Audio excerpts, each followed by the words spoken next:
আসসালামু আলাইকুম সুপ্রিয় শিক্ষার্থীরা, আশা করি তোমরা সবাই স্বাস্থ্যবিধি মেনে বাড়িতে সবাই ভালো আছো। আজকে আমি যে বিষয়টা নিয়ে আলোচনা করব সেটা হচ্ছে শ্বসন ও শ্বাসক্রিয়ার।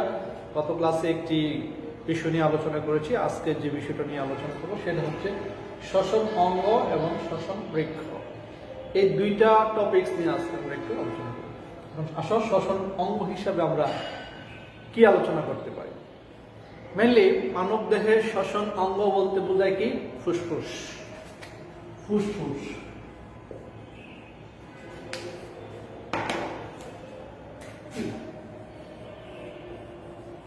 ফুসফুস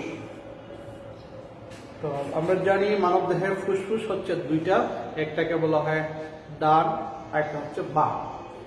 তো আকারের দিক দিয়ে যদি আমরা চিন্তা করি তাহলে ডান ফুসফুস আর হচ্ছে বাম। তো ডান হচ্ছে আকারে বড় আর বাম হচ্ছে কি আকারে ছোট। তো দেখতে হচ্ছে তোমরা জানো এটা একটু খয়েরি রঙের। এবং ওজন যদি চিন্তা করি, ডান ফুসফুসের ওজন হচ্ছে 625 গ্রাম আর বাম হচ্ছে 565, মানে একটু কম। দেখা গেল ডান হচ্ছে বামের ওজন একটু কম।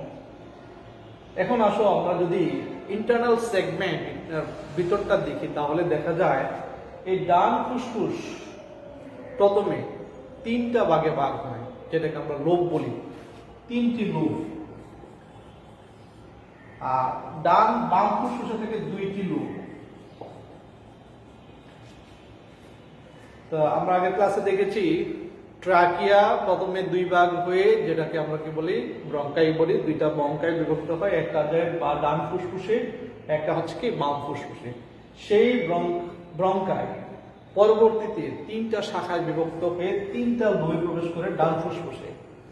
আর বাম ফুসফুসে সেই ব্রঙ্কাই দুইটা শাখায় বিভক্ত হয়ে দুইটা লোবে প্রবেশ করে। তাহলে ডান ফুসফুসে তিন লোব বিশিষ্ট, বামটা হচ্ছে কি দুই লোব বিশিষ্ট। এই তিনটা লোব আবার 10টা সেগমেন্টে বিভক্ত হয়, সেগমেন্ট। আর এই দুইটা লোব হয় 8টি সেগমেন্ট। তো দেখা গেল ডান ফুসফুস এই লোব বিভক্ত হয়ে ছোট ছোট খণ্ড, যেটাকে আমরা সেগমেন্ট বলি, এরকম 10টি সেগমেন্ট নিয়ে ডান ফুসফুস আর 8টি সেগমেন্ট নিয়ে হয় কি বাম ফুসফুস। তাহলে এই যে তিনটি লোবের তিনটি ব্রঙ্কিউল, প্রথম ব্রঙ্কাইটা বিভক্ত হয়ে তিনটা শাখা, তিনটা লোবে ঢোকে। সেই তিনটা লোব যে ব্রঙ্কাই প্রবেশ করে সেইটা আবার 10টা অংশে বিভক্ত হয়ে 10টা সেগমেন্টে প্রবেশ করে। আর এখানে দুইটা শাখা 8টা শাখায় বিভক্ত হয়ে 8টা সেগমেন্টে প্রবেশ করে। পরবর্তীতে এই সেগমেন্টগুলো আরো ছোট ছোট খণ্ডে বিভক্ত হয়, যেগুলোকে আমরা কি বলবো লোবিউল বলি। লোবিউল, তার চেয়ে ছোট ছোট লোবিউল, এ হচ্ছে লোবিউল। তাহলে কি দেখলাম আমরা? এটা হচ্ছে 625 গ্রাম, 565 গ্রাম। এটা 3 লোব বিশিষ্ট, এটা হচ্ছে 2 লোব বিশিষ্ট। এটা 10টি সেগমেন্টে বিভক্ত হয়, এটি 8টি সেগমেন্টে বিভক্ত হয়। তারপর 10টা সেগমেন্ট আরো ক্ষুদ্র যে শাখায় বিভক্ত হয় সেটাকে লোবিউল, অসংখ্য লোবিউল থাকে। এই 8টি সেগমেন্ট পরবর্তীতে বিভক্ত হয়ে লোবিউল ঘটে, সেখানে অসংখ্য লোবিউল থাকে। এই লোবিউল হচ্ছে বলা হয় যে ফুসফুসের কার্যকরী একক। এখন আসো আমরা বাইরের দিকটা যদি চিন্তা করি তাহলে এখানে একটা পর্দা থাকে, যে পর্দাটাকে বলা হয় কি পর্দা? প্লিউরাল পর্দা। ফুসফুসের বাইরের দিকে একটা পর্দা থেকে 2 স্তর বিশিষ্ট একটা পর্দার নাম হচ্ছে কি প্লিউরাল পর্দা। প্লিউরাল।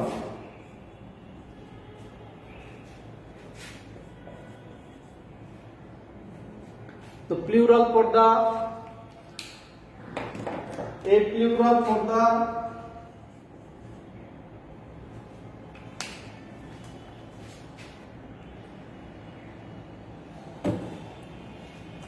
তো যেটা বলছিলাম, এই ফুসফুস দ্বিস্তর বিশিষ্ট একটি পর্দা দিয়ে আপনাদের যেটা প্লিউরাল বলা হয়, পর্দা। এই প্লিউরাল পর্দা বাইরের স্তরটাকে বলা হয় প্যারাইটাল, আর প্যারাইটাল, বাইরেটাকে বলা হয় এরকম দুইটা পর্দা যদি থাকে তাহলে বাইরেটাকে প্যারাইটাল, আর এই ভিতরটাকে বলা হয় ভিসেরাল। তাহলে ফুসফুসের যে দুইটা পর্দা থাকে দুইটাকে একত্রে প্লিউরাল পর্দা বলা হয়, বাইরের পর্দাকে বলা হয় প্যারাইটাল পর্দা, আর ভিতরের দিকে যে পর্দাটা থাকে সেটা ভিসেরাল পর্দা। এই দুইটার মাঝখানে এখানে একটা তরল পদার্থ থাকে যেটাকে প্লিউরাল রস বলা হয়, প্লিউরাল রস।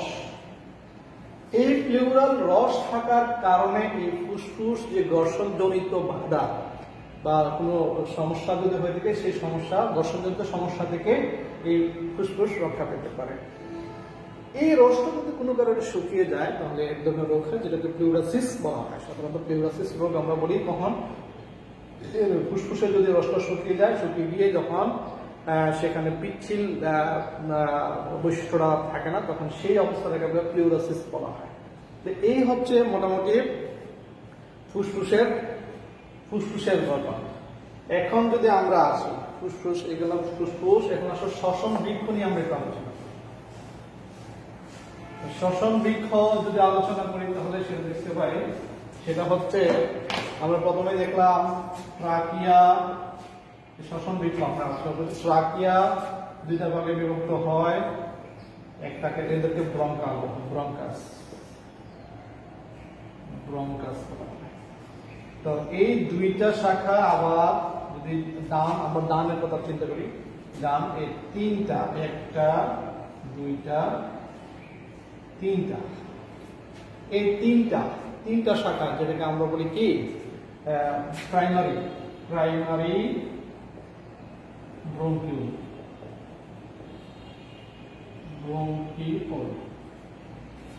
এই তিনটা শাখা, তিনটা লোব আমরা বলেছিলাম ডান ফুসফুস কয়টা লোবে বিভক্ত হয়, তিনটা লোবে বিভক্ত হয়, সেই তিনটা লোবে প্রবেশ করে। পরবর্তীতে এই তিনটা আবার সর্বসাপ খুলে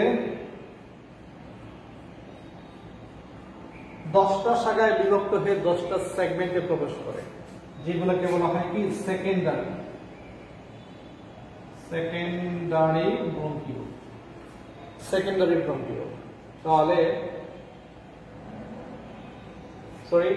এইটাকে বলা হয় প্রাইমারি ব্রঙ্কিউল, এটাকে বলা হয় সেকেন্ডারি ব্রঙ্কিউল। তারপর 10টা সেগমেন্টে যে ব্রঙ্কিউল গুলো প্রবেশ করে সেগুলোকে বলা হয় টারশিয়ারি ব্রঙ্কিউল। তাহলে প্রথমে ট্রাকিয়ার দুইটা যে দুইটা ব্রঙ্কিউল প্রাইমারি ব্রঙ্কিউল বলা হয়, দুইটা থেকে ডান ফুসফুসে তিনটা, বাম ফুসফুসে দুইটা, সেটাকে বলা হয় সেকেন্ডারি ব্রঙ্কিউল। তারপর ডান ফুসফুসে 10টা শাখা, বাম ফুসফুসে 8টা শাখায় বিভক্ত হয়, সেইগুলোকে বলা হয় টারশিয়ারি ব্রঙ্কিউল। সেই ব্রঙ্কিউল গুলো আরো ছোট ছোট শাখায় বিভক্ত হয়ে অনেকটা এরকম ছোট ছোট শাখায় বিভক্ত হয়, যেগুলোকে আমরা কি বলবো লোবিউল বলি সাধারণত। তাহলে কি পেলাম, প্রথমে যে শাখা বিভক্ত সেটাকে লোব বলা হয়, লোবের পরে যে ছোট ছোট 10টা খণ্ডে বিভক্ত সেটাকে বলা হয় সেগমেন্ট, তারপর ছোট ছোট যে শাখায় বিভক্ত সেগুলোকে বলা হয় কি লোবিউল। এই জিনিসটা যখন আমরা উল্টে দেখি, এই যে পরে এগুলো কি বলা হয় অ্যালভিউলাস বলা হয়, অ্যালভিউলে বা সবগুলোকে একটা অ্যালভিউলে বলা হয়। এই জিনিসটাকে যদি আমরা উল্টাই তখন দেখতে কিছুটা গাছের বৃক্ষের মতো মনে হয়, কারণ এইটা ধরো কাণ্ড, এটা হচ্ছে দুইটা শাখায় বিভক্ত হয়েছে, এই শাখাগুলো আরো ছোট ছোট শাখায় বিভক্ত হয়ে অনেকগুলো ডালপালার মতো মনে হয়, যেটাকে আমরা সাধারণত কি বলে থাকি শ্বসন বৃক্ষ বলে থাকি। তাহলে শ্বসন বৃক্ষ হচ্ছে কি, শ্বসন বৃক্ষ হচ্ছে এই শ্বসন অঙ্গ একটা থেকে বিভক্ত হয়ে যখন অসংখ্য শাখা প্রশাখায় বিভক্ত হয়ে একটা ডালপালা বিশিষ্ট গাছের মতো মনে হয়, সেই অঙ্গটাকে বলা হয় শ্বসন বৃক্ষ। আমরা শ্বসন বৃক্ষ দেখলাম। তাহলে এখন আমরা আরেকটু যদি দেখি শ্বসন বৃক্ষ সম্পর্কে দেখতে গেলে শ্বসন বৃক্ষ আর কি থাকে, আরেকটা জিনিস থাকে, এই এর প্রাচীরের ভিতরে কিন্তু তরুণাস্থি আছে, এখানেও তরুণাস্থি আছে, কিন্তু ব্রঙ্কিউলের ভিতরে কি থাকে না, তরুণাস্থি থাকে না। তরুণাস্থি দেওয়া থেকে এখানে একদম মসৃণ পেশের এপিথেলিয়াম কোষ, এপিথেলিয়াম একটা প্রাচীর থাকে, যার কারণে এখান দিয়ে যদিও এরা চুপসে যায়, তারপরেও এদের ভিতর দিয়ে কি রস থাকে, রসের কারণে অক্সিজেন এবং কার্বন ডাইঅক্সাইড কি করতে পারে, যাওয়া আসা করতে পারে। আর এখানে যেহেতু কি আছে, ছোট ছোট তরুণাস্থি বিশিষ্ট রিং থাকে, যার কারণে এই ট্রাকিয়াটা কি হয় না, চুপসে না, এইটাও চুপসে না। কিন্তু তারপরে যে ব্রঙ্কিউল শাখা প্রশাখা বিভক্ত হয়, সেই ব্রঙ্কিউলে কি থাকে না, সাধারণত কোনো প্রকার তরুণাস্থি থাকে না, তবে সেখানে রস থাকে, যে রসের মাধ্যমে অক্সিজেন এবং কার্বন ডাইঅক্সাইড সেখানে দ্রবীভূত হয়ে যাতায়াত করতে পারে। তো আমরা সর্বশেষ যদি দেখতে পাই, তাহলে এই যে টারশিয়ারি ব্রঙ্কিউল পরবর্তী থেকে কি হয়, এই টারশিয়ারি ব্রঙ্কিউল বলতে হয় প্রান্তীয় ব্রঙ্কিউল।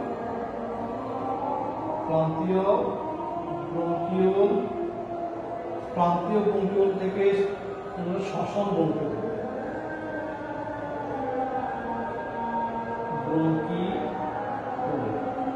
এই শ্বসন ব্রঙ্কিউল থেকে যেটা হয় সেটা হচ্ছে অ্যালভিউলার নালী।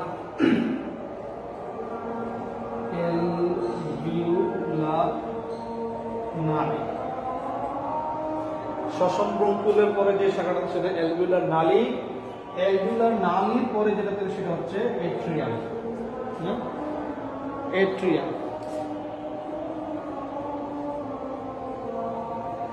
এট্রিয়ামের পরে যেটা হয় সেটা হচ্ছে অ্যালভিউলার থলি।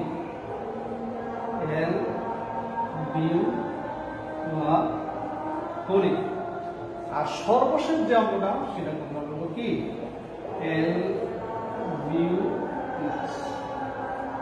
তাহলে দেখা গেল ট্রাকিয়ার প্রথমে দুইটা ব্রঙ্কাসে পরিণত হয়।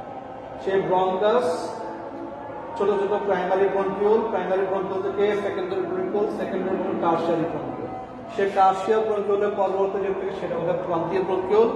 প্রান্তীয় ব্রঙ্কিউলের পরে যে অংশটা থেকে সে শ্বসন ব্রঙ্কিউল বলা হয়। তারপর অ্যালভিউলার নালী, এট্রিয়াম, অ্যালভিউলার থলি আর অ্যালভিউলাস। এই যে অ্যালভিউলার নালী, এট্রিয়াম, অ্যালভিউলার থলি, এই অ্যালভিউলাস পর্যন্ত এই জিনিসটাকে এক একটা বলা হয় কি, লোবিউল। আমরা আগে দেখেছি যেটাকে শ্বসন অঙ্গ বলা হয়। তবে পরবর্তীতে সর্বশেষ যে একক সেটা বলা হয় অ্যালভিউলাস। এই অ্যালভিউলাস হচ্ছে শ্বসন, ফুসফুসের শ্বসন অঙ্গ। ফুসফুসের একক শ্বসন অঙ্গের নাম হচ্ছে কি, অ্যালভিউলাস। তাহলে দেখা গেল লোবিউল কাকে বলা হয়, এই অ্যালভিউলার নালী, অ্যালভিউলার থলি আর অ্যালভিউলাস, এই তিনটাকে একত্রে আমরা কি বলবো, লোবিউল। লোবিউল হচ্ছে কি, অ্যালভিউলাস, অ্যালভিউলার থলি, অ্যালভিউলার নালী, এই তিনটাকে একত্রে লোবিউল। যদিও ওটাকে শ্বসন অঙ্গের একক বলা হয়, তবে সর্বশেষ কার্যকরী একক হচ্ছে কি, অ্যালভিউলাস। এই অ্যালভিউলাসের মাধ্যমে বাইরে থেকে অক্সিজেন সমৃদ্ধ বাতাস অ্যালভিউলাসের ভিতরে আছে, সেখান থেকে ব্যাপক প্রক্রিয়ায় অক্সিজেন রক্তে প্রবেশ করে, আবার রক্ত থেকে কার্বন ডাইঅক্সাইড ব্যাপক প্রক্রিয়ায় অ্যালভিউলাসে আসে, উল্টা পথের মাধ্যমে পরবর্তীতে কার্বন ডাইঅক্সাইড দেহের বাইরে বেরিয়ে যায়। তো এই হচ্ছে মোটামুটি শ্বসন অঙ্গ। শ্বসন অঙ্গ হিসেবে আমরা দেখলাম ফুসফুস নিয়ে আলোচনা করলাম, আর একটা শ্বসন বৃত্ত সম্পর্কে, মানে এই ফুসফুসের ভিতরে যে জিনিসগুলা থাকে সেই জিনিসগুলা এই শাখা প্রশাখা বিলুপ্ত হয়ে একটা বৃক্ষের মতো মনে হয়, সেজন্য সেটা কিন্তু বলবো আমরা শ্বসন বৃক্ষ বলে থাকি সাধারণত।